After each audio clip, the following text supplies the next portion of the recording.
There's something unsettling about seeing a place frozen in time. A grand lobby once filled with voices now sits silent. An amusement park that once echoed with laughter stands still under open sky. When you look at then and now photos of famous abandoned places in America, you don't just see decay, you see the passage of time itself. These locations were once symbols of ambition, innovation, and community. Families gathered there, workers built careers there. Cities defined themselves around them. Today, many of these spaces remain as empty shells, not because they were unimportant, but because America changed. In this video, we're looking at 40 then and now photos of famous abandoned places across the United States. But this isn't just about crumbling buildings. It's about what they meant, why they mattered, and what their decline reveals about economic shifts, its cultural transformation, and the evolution of the American middle class. Before we begin, think about this. Have you ever visited a place that no longer exists the way you remember it? Hold on to that feeling because that's where this story starts. There is a unique and unsettling power in witnessing a place frozen in time. It's a sensation that transcends mere observation and taps into something deeply human. Imagine a grand railway terminal, its cavernous hall once a symphony of clattering luggage, echoing announcements, and the hurried footsteps of thousands. Now see it silent. Its only sounds the drip of water through a broken skylight and the rustle of a forgotten newspaper across a marble floor.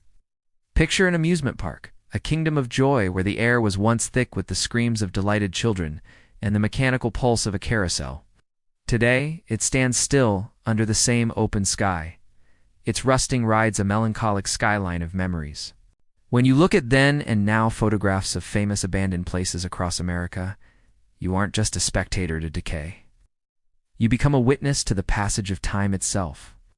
These locations were never intended to be ruins. They were once the physical manifestations of ambition, innovation, and community. They were the stages upon which the drama of American life unfolded. Families gathered there to celebrate. Workers built lifelong careers within their walls. Entire cities defined their identity in their skyline around them. Today, many of these spaces remain as empty, echoing shells. Their emptiness, however, is not a sign that they were unimportant. On the contrary, they were so important that their demise signals a fundamental shift in the nation itself. In this documentary, we will journey through 40 then and now photographs of these forgotten landmarks scattered across the United States. But this exploration is about far more than crumbling concrete and shattered glass. It's an investigation into what these places meant, why they mattered to millions, and what their silence reveals about the powerful economic shifts, profound cultural transformations, and the evolving definition of the American dream. This is a story about the ambition that built a nation and the relentless forces of change that reshape it. So, as we begin, ask yourself this. Have you ever returned to a place from your past, only to find it gone or changed beyond recognition? A childhood home, a favorite store, a local theater? Hold on to that feeling of personal loss and bewildered nostalgia, because that deeply human experience is precisely where this larger American story begins.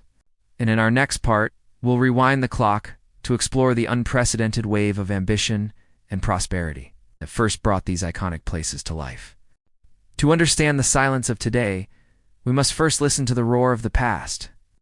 Throughout the late 19th and 20th centuries, America built with a boldness and scale the world had rarely seen.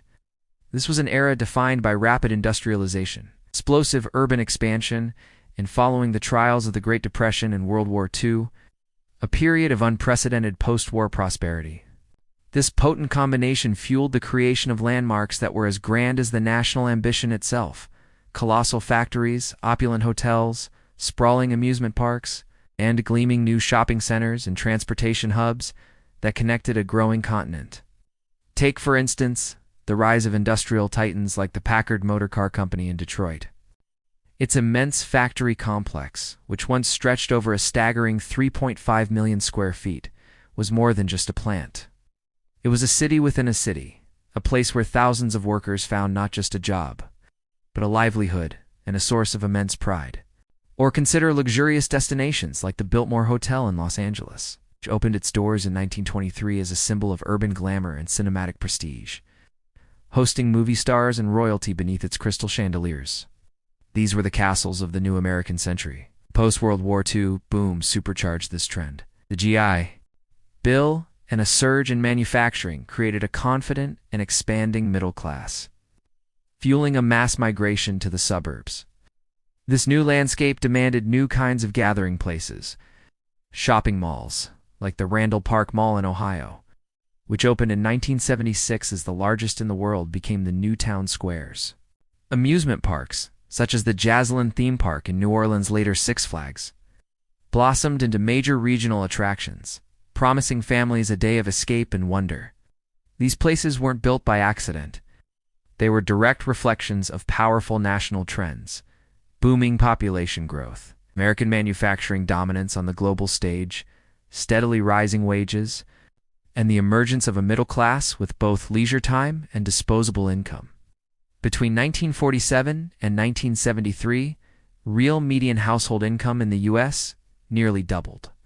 That immense economic energy filled the grand hotels, powered the factories that ran 3 shifts a day, and packed the theaters and amusement parks with eager crowds. These structures were not just concrete, steel, and glass. They were monuments to momentum, physical proof that the American dream was not just an ideal, but a tangible, lived reality. But this golden age, as we will see, was not destined to last. In our next part, we will step back into that vibrant era to experience these places not as ruins, but as they were in their primal, with the sound of a nation at play and at work. To truly grasp the weight of their abandonment, we must first fill these empty shells with the life they once held.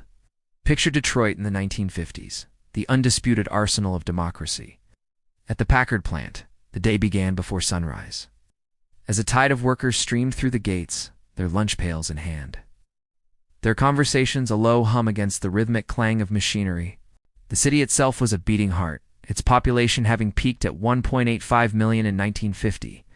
This wasn't just a statistic. It was a critical mass of humanity that kept neighborhood diners open late, filled local churches on Sundays, and created a dense, interconnected web of community life, all supported by the steady paychecks of good manufacturing jobs. Now, shift your imagination to a different kind of American cathedral, the shopping mall. Envision a family walking into the massive, climate-controlled atrium of the Randall Park Mall during the Christmas season in the mid-1980s. The air smells of cinnamon and popcorn. Polished floors reflect the twinkling lights of a towering holiday display. Department store windows are elaborate theatrical sets, and the air buzzes with the excited chatter of teenagers making the mall their social kingdom, their laughter echoing near the bustling food court. For a generation, this was the pinnacle of weekend excitement. And for a taste of high glamour, step into the grand lobby of the Los Angeles Biltmore Hotel during a film premiere in its heyday. The air is thick with the scent of perfume and the murmur of expectation. Men in sharp tuxedos and women in dazzling gowns glide across the marble floors beneath the warm glow of intricate chandeliers. The hotel was more than a place to stay.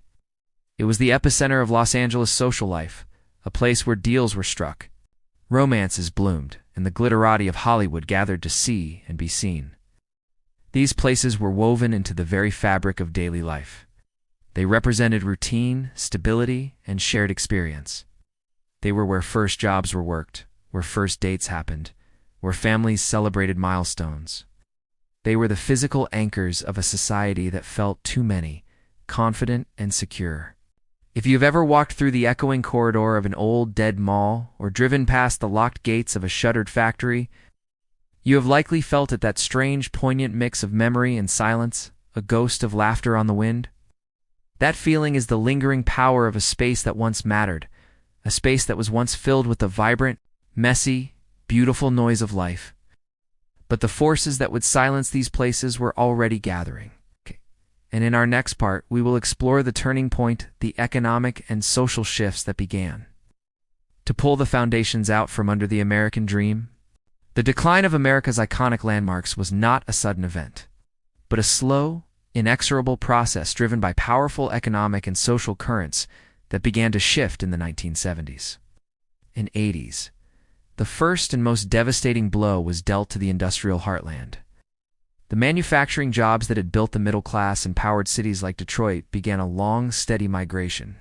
Companies sought cheaper labor, first in the non-unionized South, and then increasingly overseas in an era of accelerating globalization.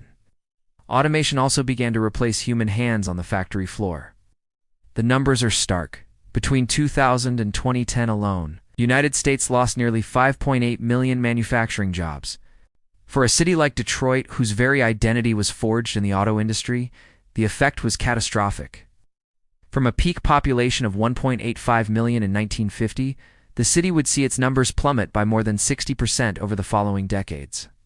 The Packard plant, which had struggled financially since the late 50s, became a sprawling monument to this deindustrialization.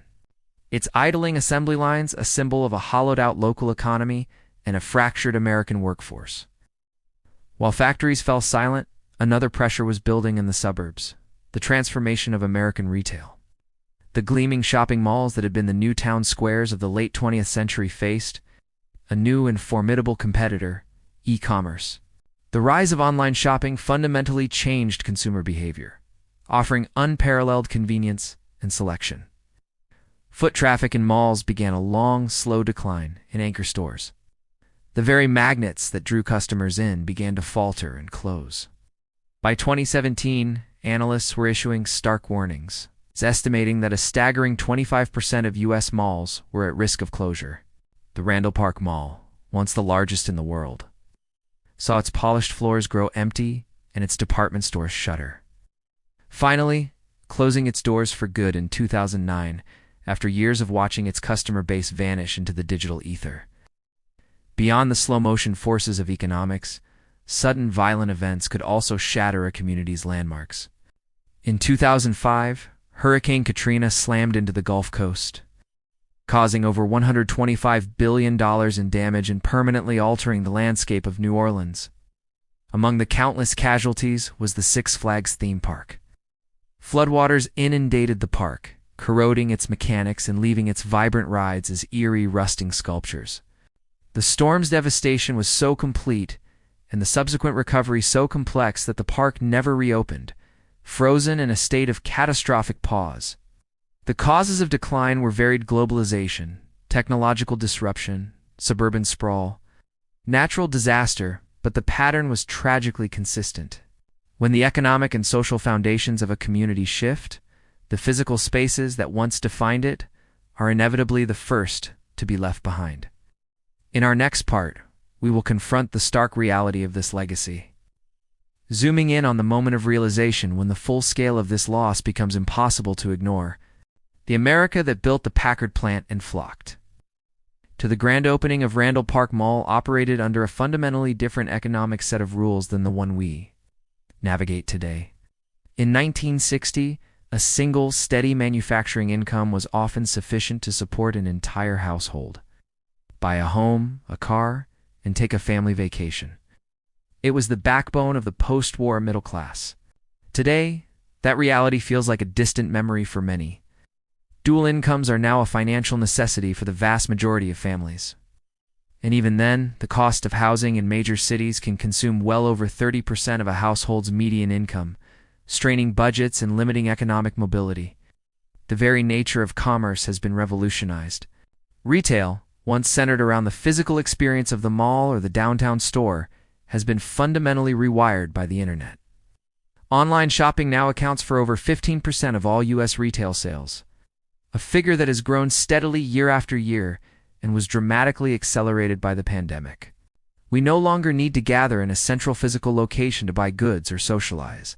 We can do it from our living rooms. Its convenience, while immense, has come at the direct cost of the physical gathering places that once defined our communities.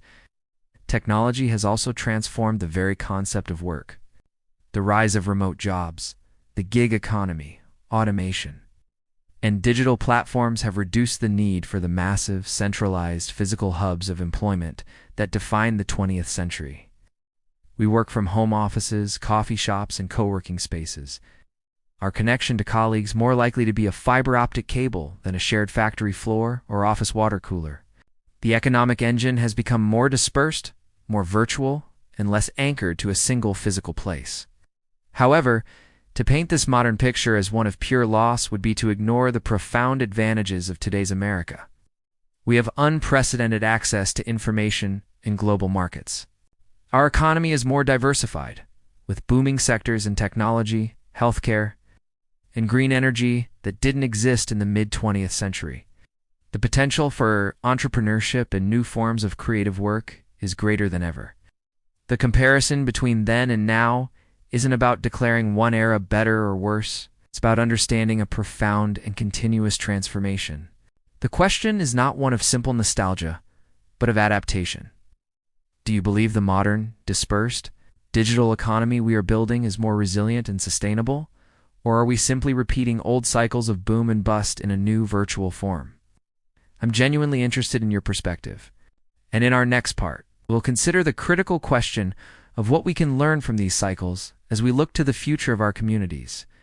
The America that built the Packard plant and flocked to the grand opening of Randall Park Mall operated under a fundamentally different economic set of rules than the one we navigate today.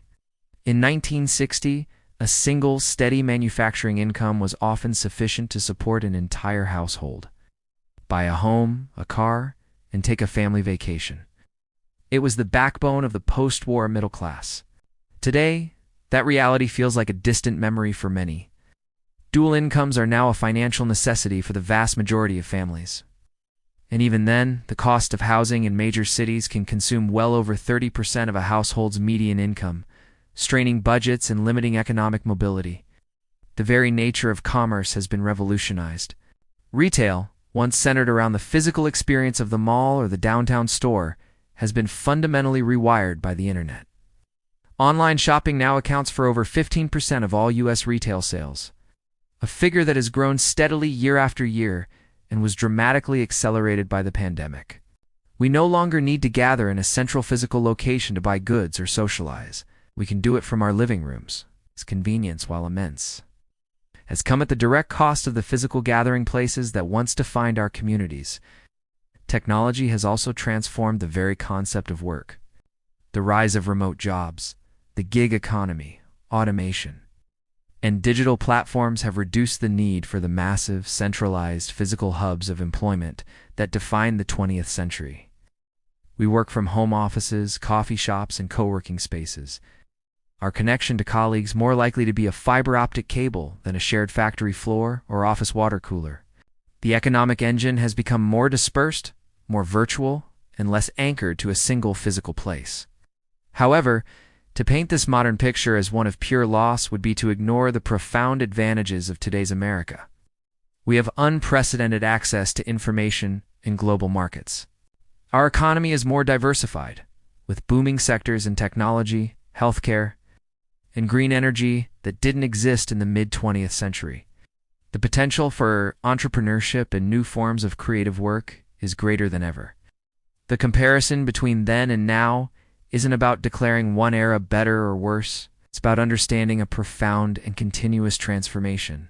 The question is not one of simple nostalgia, but of adaptation.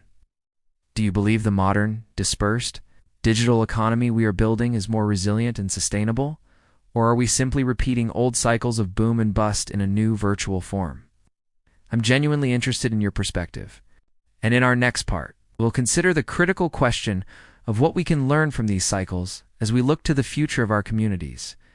These abandoned places scattered across the American landscape are far more than just intriguing subjects for photography or urban exploration. They serve as powerful, tangible reminders of a fundamental, often uncomfortable truth. Economic growth and community prosperity are never permanent entitlements. They are dynamic processes, subject to the relentless forces of technological change, global competition, and shifting cultural tides. Communities do not just rise. They can, and do, fall. They coalesce around opportunity, building infrastructure and identity around a booming industry or a popular destination. And when that opportunity inevitably shifts, as it always does, those same communities are left to struggle, to adapt, or to wither. For younger generations, who may have only ever known a world of online shopping, Rust Belt decline, and economic precarity, these then and now photos are invaluable visual lessons. They make abstract economic concepts like deindustrialization, suburban flight, and the retail apocalypse suddenly tangible and real. A crumbling factory is no longer just a ruin. It is a three-dimensional textbook page illustrating the fall of American manufacturing. A dead mall becomes a case study in the disruptive power of e-commerce. These images provide a historical context that is crucial for understanding the world they've inherited. For older generations, the power of these images is more personal and emotional. They are not just historical artifacts. They are the backdrops of their own life stories. A photograph of the Packard plant might trigger a memory of a father's first job, or the pride of a family member who helped build the cars that came out of its doors. A picture of the Biltmore in its prime could evoke a grandparent's tale of a glamorous evening or a long ago. It's an anniversary celebration. These places are woven into the fabric of personal and family history, repositories of first jobs, childhood outings, and significant milestones. Understanding the complex web of reasons behind the decline of these landmarks is not an exercise in academic nostalgia. It is essential context for grappling with the most pressing issues of our own time. The housing crises in our major cities, the anxiety around job displacement due to automation and AI, the debates over how to revitalize struggling rural and urban communities, all of these contemporary challenges are echoes of the same forces that created the abandoned places we are exploring. The crumbling factories and empty malls are not just ruins. They are historical markers, signposts on the long and winding road of American evolution, warning us of the perils of complacency and reminding us of the urgent need for adaptation. In our next part, we will reflect on the ultimate conclusion to be drawn from these silent stories. As we reach the end of our journey through 40 then, and now photographs of famous abandoned places in America, it becomes clear that this exercise is about far more than mere nostalgia. It is, at its core, an exercise in gaining perspective. To look at these images is to hold two moments in time simultaneously, the moment of aspiration and the moment of abandonment. Each crumbling facade, now covered in graffiti and claimed by decay, was once a symbol of someone's ambition. Each empty corridor, now home only to shadows and the wind, once carried the purposeful footsteps of workers, the joyful laughter of children, and the simple, human conversations of people living their lives. These silent structures are monuments to a simple, powerful truth. America has always been a nation in a state of constant reinvention. This is the engine of its historic dynamism, but it is also the source of its deepest pains. Sometimes this reinvention has been a triumphant success, as old industries gave way to newer, more innovative ones. Other times, as the images we've viewed today attest, the process has been painful, leaving communities fractured and landscapes scarred. These abandoned landmarks stand as reminders of both sides of that coin, the incredible growth and the inherent fragility of the systems we build. They challenge us to look beyond the surface of decay and see the deeper narrative. The Packard plant is not just an eyesore. It is a monument to the rise and fall of the industrial age and a challenge to Detroit to reimagine its future. The Randall Park Mall is not just a vacant building. It is a testament to the death of a certain kind of social gathering place and a question about how we will build community in a digital age. Six Flags New Orleans is not just a rusting theme park. It is a memorial to a natural disaster and a stark reminder of the limits of human planning in the face of nature's power. If this exploration of America's forgotten spaces has stirred something in you, a memory of a place from your own past that has vanished or changed, a reflection on the changes in your own community, we encourage you to share it in the comments below. These shared memories are what keep the stories of these places alive.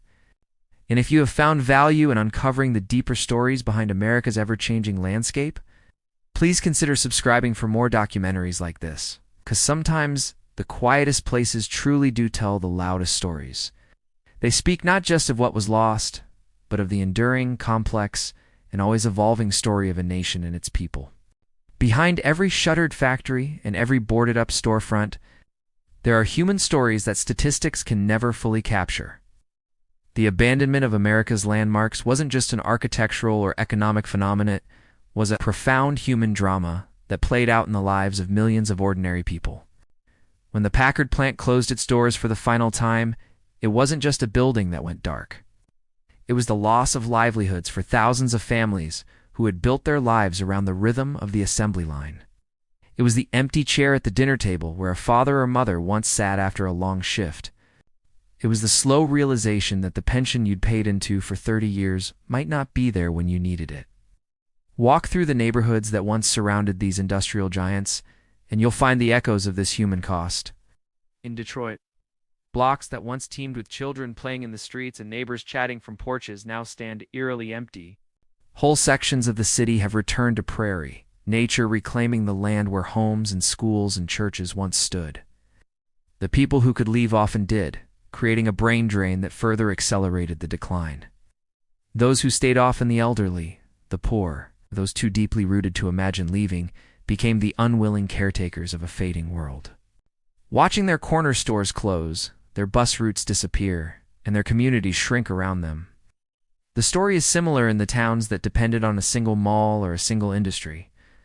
When the Randall Park Mall closed, it wasn't just shoppers who suffered. It was the teenagers who worked their first jobs at the food court, learning responsibility and earning their first paychecks. It was the small business owners who had poured their life savings into a boutique, only to watch foot traffic vanish. It was the elderly retirees who walked the mall every morning for exercise and social connection. Their daily routine and social lifeline suddenly severed. These places provided more than goods and services. They provided identity, purpose, and community. Perhaps the most poignant human cost is found in places like New Orleans after Hurricane Katrina. The closure of Six Flags wasn't just about a theme park. It was about the families who could never return to their homes. The children who lost not just their houses, but their entire sense of normalcy. The rusting rides became symbols of a diaspora, a community scattered across the country, many of whom would never again gather in the places where their families had created memories for generations. When we look at these abandoned places, we must remember that behind the silent walls are the echoes of interrupted lives, broken communities, and dreams that never found a new place to land. And in our next part, we will explore the complex question of what responsibility we bear toward these remnants of our collective past. As we confront the sprawling ruins of places like the Packard plant or the skeletal remains of Six Flags New Orleans, an uncomfortable and complex question inevitably arises. What should we do with these places? Should we pour resources into preserving them as historical monuments, saving them as tangible links to our collective past? Or should we let them crumble, clearing the way for new development and acknowledging that not every building deserves to be saved? This is the preservation paradox, and there are passionate advocates on both sides of the debate. On one hand, historic preservationists argue that these structures are irreplaceable artifacts of American history. They represent architectural styles, engineering achievements, and cultural moments that cannot be replicated. The Packard plant, for instance, was designed by Albert Kahn, pioneering industrial architect whose work shaped the very image of American industry. To demolish it completely, they argue, is to erase a chapter of our national story. Preservation can also be an economic strategy.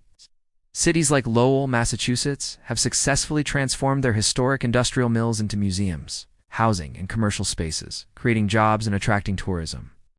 There is a growing movement of adaptive reuse that seeks to breathe new life into old structures, converting factories into lofts, malls into community colleges, and power plants into art spaces. These projects honor the past while serving the present. On the other hand, there are compelling arguments for letting go. Preservation can be extraordinarily expensive. The cost of stabilizing a crumbling century-old factory, bringing it up to modern safety codes, finding a viable use for it often runs into the hundreds of millions of dollars money that cash-strapped cities could arguably spend on new housing, schools, or infrastructure. Furthermore, some argue that holding on to these relics can trap a community in the past, preventing it from reimagining its future. Detroit, for example, has struggled with the question of whether to demolish its vast stock of abandoned buildings or try to save them. The city has ultimately chosen a mixed approach, demolishing thousands of dangerous, unsalvageable structures while selectively preserving landmarks with clear potential for reuse. There is also an emotional and psychological dimension to this debate. For some, these ruins are sacred ground, worthy of veneration and protection. For others, they are painful reminders of loss and decline, and their removal is necessary for a community to heal and move forward. Perhaps the most honest answer is that there is no single right approach.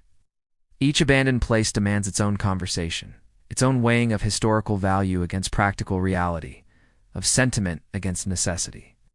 What is clear is that the choices we make about these spaces will shape not only our landscapes but also our relationship with our own history. In our next part, we will look at some inspiring examples of places that have successfully navigated this paradox and found new life. As we reach the end of our extended journey through America's abandoned places, we must finally turn our gaze from the past to the future. What do these crumbling factories, empty malls, and silent amusement parks tell us about the road ahead? How can we use the lessons etched into their broken walls to build communities that are more resilient, more sustainable, and more truly reflective of human needs? The answers are not simple, but they are essential if we are to break the cycle of boom and bust that has scattered these ruins across our landscape. The first and most urgent lesson is about diversification. The communities that suffered most dramatically from abandonment were often those that hitched their entire identity and economy to a single industry, a single company, or a single way of doing things. When Detroit bet everything on automobiles, it built the middle class, but also created vulnerability. When small towns built their entire retail economy around a single mall, they prospered temporarily, but set themselves up for devastation when consumer habits changed. The abandoned places we've explored stand as monuments to the danger of putting all eggs in one basket. The communities that weather change best are those with diverse economic foundations, multiple industries, and flexible infrastructures that can adapt to new uses. Building this kind of resilience requires foresight, planning, and a willingness to invest in multiple futures rather than betting everything on a single vision. The second lesson is about the importance of human scale. Many of the places we've explored were grand, ambitious, and massive, the largest mall in the world, a factory spanning millions of square feet, a hotel designed to impress with its sheer opulence. This scale was part of their power and appeal, but it may also have contributed to their downfall. Buildings designed for a single massive purpose are difficult to adapt when that purpose disappears. Communities built around massive centralized institutions struggle when those institutions falter.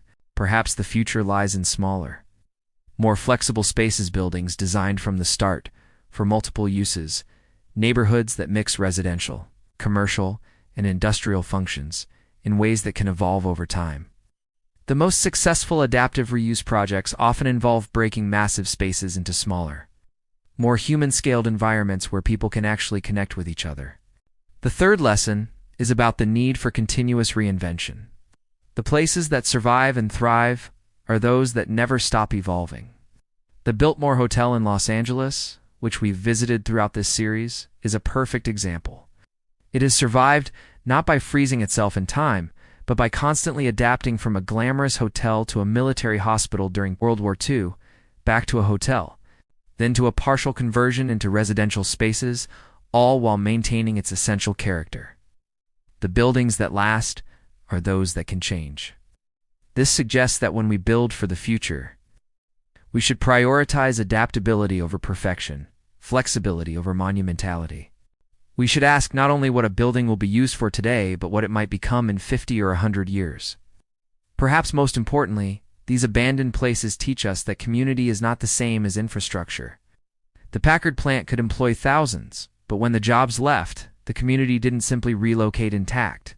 The Randall Park Mall could draw crowds, but when the shoppers vanished, the social connections built, they're scattered. True community resilience lies not in buildings, but in relationships, in networks of mutual support, in local institutions that transcend any single physical space. The communities that survive economic disruption are those with strong social fabric, diverse leadership, and the capacity to organize collectively in response to change. Buildings can support this fabric, but they cannot replace it. As we look at the then and now photographs that have guided this journey, we should see them not as endings but as invitations. They invite us to imagine what comes next for these places and for the communities that grew up around them. They invite us to consider our own relationship with the spaces we inhabit and the legacy we will leave. And they invite us to participate in the ongoing work of building an America that learns from its past rather than simply repeating it. The story of abandoned America is ultimately a story about choice. We chose to build these places, and we chose through action or inaction to let them go. The future will be shaped by the choices we make today about how we build, how we maintain, how we adapt, and how we let go when letting go is the wisest path. May we make those choices with eyes open to the lessons these silent places still speak, if only we will listen. Because sometimes, as we have seen throughout this journey, the quietest places truly do tell the loudest stories of where we've been, who we are, and all that we might yet become.